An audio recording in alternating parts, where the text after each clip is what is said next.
If you go to Oxfordshire, you can visit Wayland Smithy. Still there.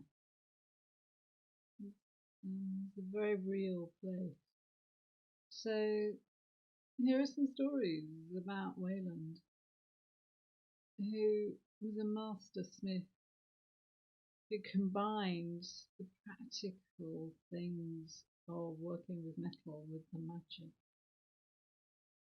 Come on, being a blacksmith is a form of magic, and every community has a master smith who is regarded with a certain amount of awe as being able to work this magical practice.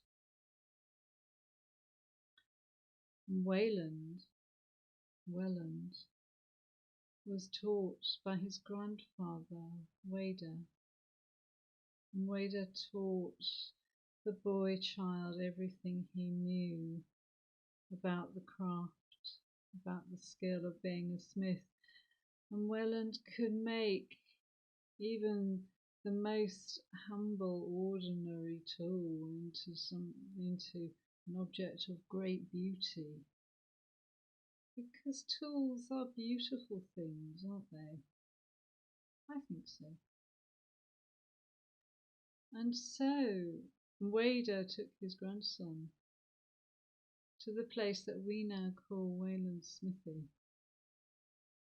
And there it was, one of those places where two worlds meet, and there it was that two dwarf brothers came and made a deal with Wader that they would teach Wayland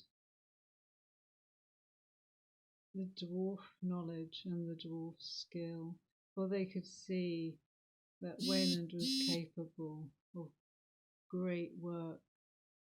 And they agreed that they would teach him a 2-year apprenticeship, 2 years to the day, if Wader would meet them 2 years to the day at exactly this place. Wader had a few misgivings, but it was such a good opportunity for Wayland to learn the dwarf art of metalworking.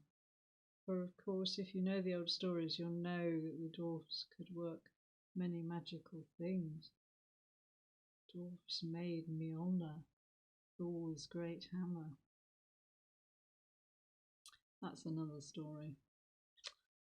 And so, of course, time passed, and of course, as the 2 years had almost come to an end, Wader was concerned that the dwarves would somehow trick their way out of this. So it wasn't days before the 2 years came to an end, it was weeks before the 2 years came to an end that Wader was there at the agreed meeting place, camping out, waiting for his grandson. And he was camped under mountains. And the two dwarf brothers, by their craft and their dark art, caused the mountains to fall. And so Wader was killed instantly as he was buried under a pile of rock, and only his big toe was left sticking out.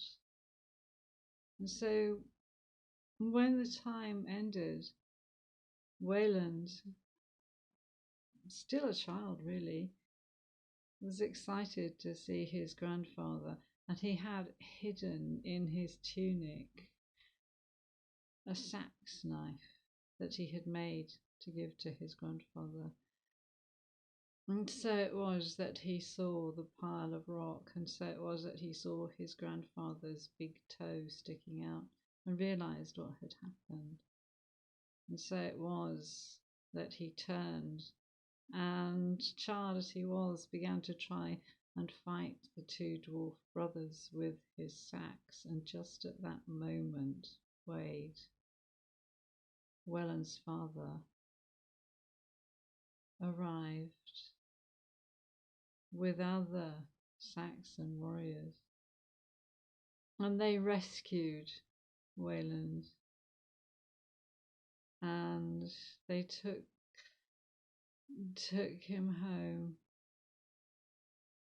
but not before they had done due vigil by Wada's grave. And that night, as they slept around the grave, they saw in their dreams, in spirit, Grandfather Wada and Grandmother Bella. And so it was that all four of them danced one last dance.